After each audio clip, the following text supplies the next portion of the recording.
I'm thrilled to be presenting the inaugural Content Innovator of the Year Award to David Lang.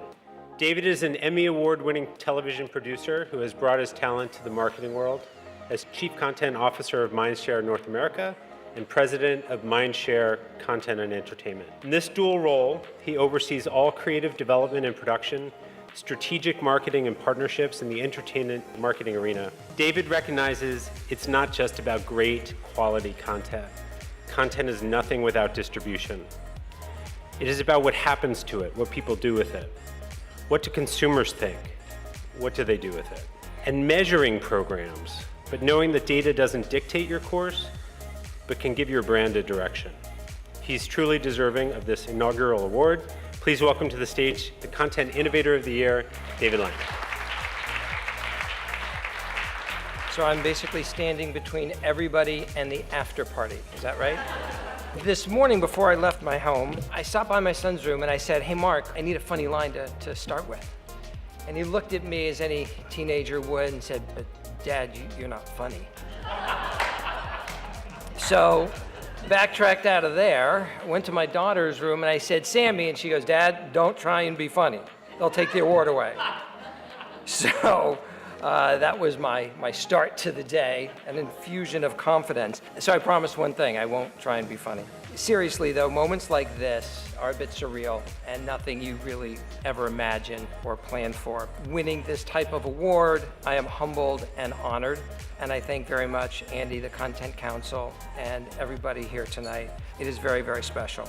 You know, how I got here, I'm not really sure. I'm a former television producer. I worked for Broadway Video, for Lauren Michaels and Universal in various places, and then got into the world of content in 2005. Now, I truly believe we sit at this amazing place of transformation.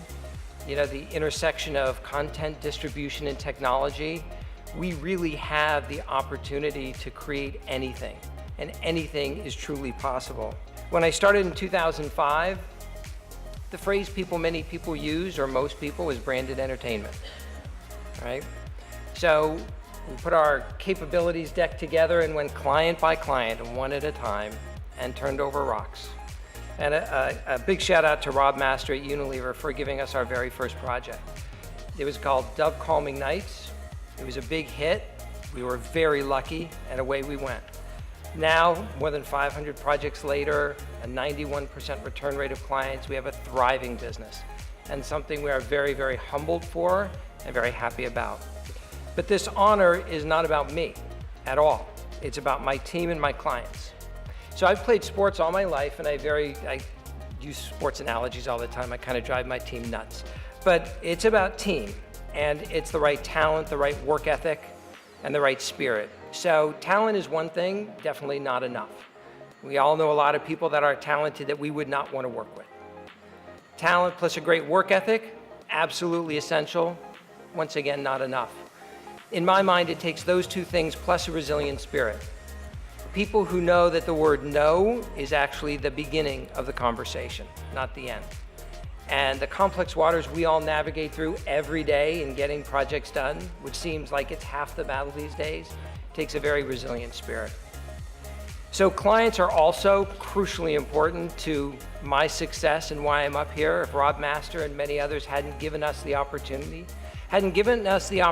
to do what we do and think outside the box and dream big, we would never be here. And for those clients I've been able to partner with and build relationships with through the years, I will be forever grateful. I've heard it a few times tonight, content is about story. It's about storytelling. I've loved and been fascinated with story ever since I was a kid. So at UCLA, I did play-by-play for football and basketball, telling stories that way. After college, I was a sportscaster, and I had a sports final show in a small market in Arkansas. We won a bunch of awards for these expanded features. They were like 3 minutes in length back then in TV news. And I thought, wow, this is intoxicating. This is 3 minutes. What if I had 30? What if I had 60? What would we do? What could I do? Where could our imagination take us? So I was fortunate enough to get that opportunity at Universal in LA and then at Lauren's shop, Broadway Video here in New York. And I learned so many things. And now at Mindshare, starting in 2005. And it's really interesting. It's like coming full circle.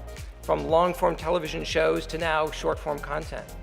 And whether it's content marketing, native advertising, we talked about these words, there's too many words, too many phrases. You don't know what they mean, but it's all about story, it's all about content. And what I love is that every day, my team and I, we get to do all sorts of different types of content, whether they're television commercials, television shows, content marketing, mobile, digital, posting, whatever it is. We are fortunate enough and lucky enough to play in a space where we get to be creative every day. In my 11 years at Mindshare, I really couldn't be more thrilled that I jumped in when I did. But I've learned a few things. Well, I've learned a lot of things. But here are three that I'd love to share with you. Number one, follow your gut. Everybody talks about data. Data-led is one thing, data-informed is another. Trust your gut. Instincts are good. And so data is absolutely crucial to the equation. So is your creativity, and so is your gut instinct. Two, make yourself uncomfortable. If you're always in your comfort zone, you're not pushing yourself. At least I know that's true for myself. You're not pushing the boundaries, you're not pushing your thinking. I always know when I'm onto something really big is when I scare the you-know-what out of myself. When I get that tingle, when I get that nervousness, that's when I know it's special. And I would just push everybody to think that way.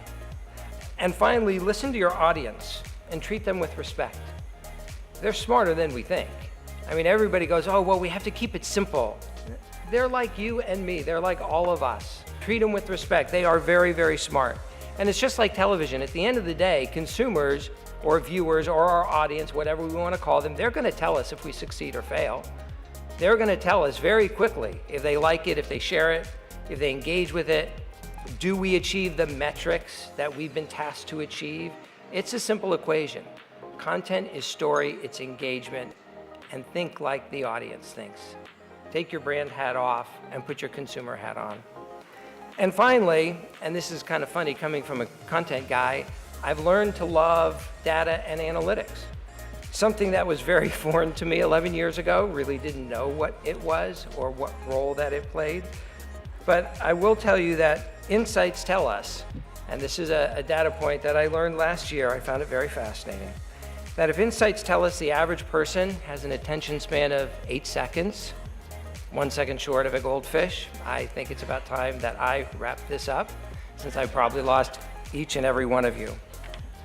But once again, thank you to the Content Council, to Andy, to everybody involved. This is a very big honor, and I want to thank you very much.